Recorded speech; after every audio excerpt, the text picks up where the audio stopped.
дар толори прокуратураи шаҳри Хуҷанд бо иштироки роҳбарони муассисаҳои таълимӣ, муовинони директор оид ба тарбия, раисони кумитаи падару модарон, нозирони кор бо ноболиғони шӯъбаи Вазорати Корҳои Дохилии Ҷумҳурии Тоҷикистон дар шаҳри Хуҷанд ва дигар масъулини соҳаи маориф, мулоқоти прокурори шаҳри Хуҷанд мушовири адлии дараҷаи якум Авазҷон Назарзода баргузор гардид.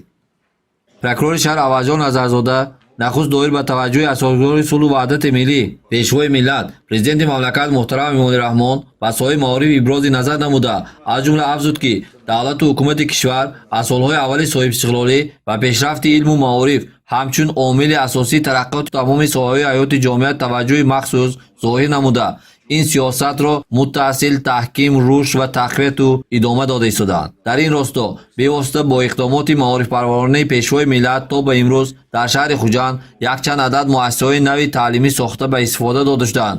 Теъдоди зиёди муассисаҳо мавриди аз назарсозӣ қарор гирифтанд. муассисаҳои хусусӣ ташкил ва барои муҳассилину тарбиятгарандагон шароити беҳтарини таълиму тарбия муҳайё карда шуд. Авазҷон Назарзода гуфт ки дар баробари ин муваффақиятҳо ҳамзамон баъзе камбудиҳо дар раванди фаъолият ҷой дорад ки рафъи таъхирнопазирии онро талаб дорад. чунончи имрӯз дар бархи муассисаҳои таълимӣ талаботи асосии Қонуни Ҷумҳурии Тоҷикистон дар бораи маориф ва дигар қонунҳои марбутаи соҳа риоя намешавад. пешгирии зиёдаравӣ дар муассисаҳои томактабӣ, роҳ надодан ба изофанависиҳо зимни хариди молу ашё, мубориза алайҳи коррупсия, аз меъёр зиёд будани шумораи кӯдакон дар муассисаҳои томактабӣ, танзими расму оин, ҷилавгирӣ аз фарҳанги бегона ва аҷз гузоштан ба арзишҳои миллӣ аз масоили рӯзмарраи соҳаи маориф аст ки масъулин ба он эътибори ҷиддӣ зоҳир намуда баҳри ислоҳи он кӯшиш намоянд. таъкид шуд ки Қонуни Ҷумҳурии Тоҷикистон дар бораи масъулияти падару модар дар таълиму тарбияи фарзанд омӯзгоронро аз ӯҳдадорӣ дур намекунад.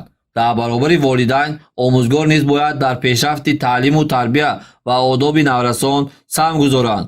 истифода набурдани телефонҳои мобилӣ дар раванди таълим ба муассисаи таълимӣ навовардани ашёҳои гуногуни ғайритаълимӣ, риояи сарулибоси намунавии мактабӣ, танзими расму оин аз ӯҳдадории асосии хонандагон арзёбӣ мегардад ки назорати пайвастаро тақозо менамояд.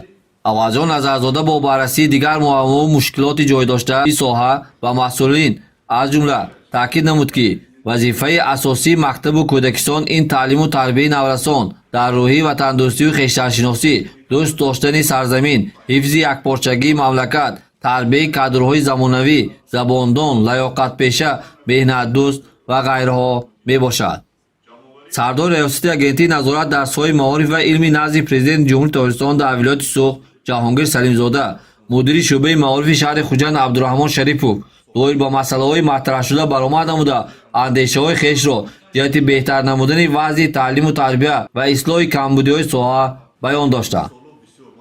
сарвари гимназияи Гулчини Маърифат Матлуба Муинова, омӯзгори муассисаи таҳсилоти миёнаи умумии рақами 26, раисони кумитаи падару модарони муассисаҳои таҳсилоти миёнаи умумии рақами 18, муассисаи ғайридавлатии Ирфон ва дигарон баргузории чунин мулоқотҳои озоду ошкороро ба манфиати умум арзёбӣ карданд. прокурори шаҳри Хуҷанд мушовири адлияи дараҷаи якум Авазҷон Назарзода бо вазифагузориҳои мушаххас ва роҳҳои таҳкими минбаъдии ҳамкории муассисаҳои таълимӣ ва мақомоти прокуратура ба мулоқот ҳусни анҷом бахшид.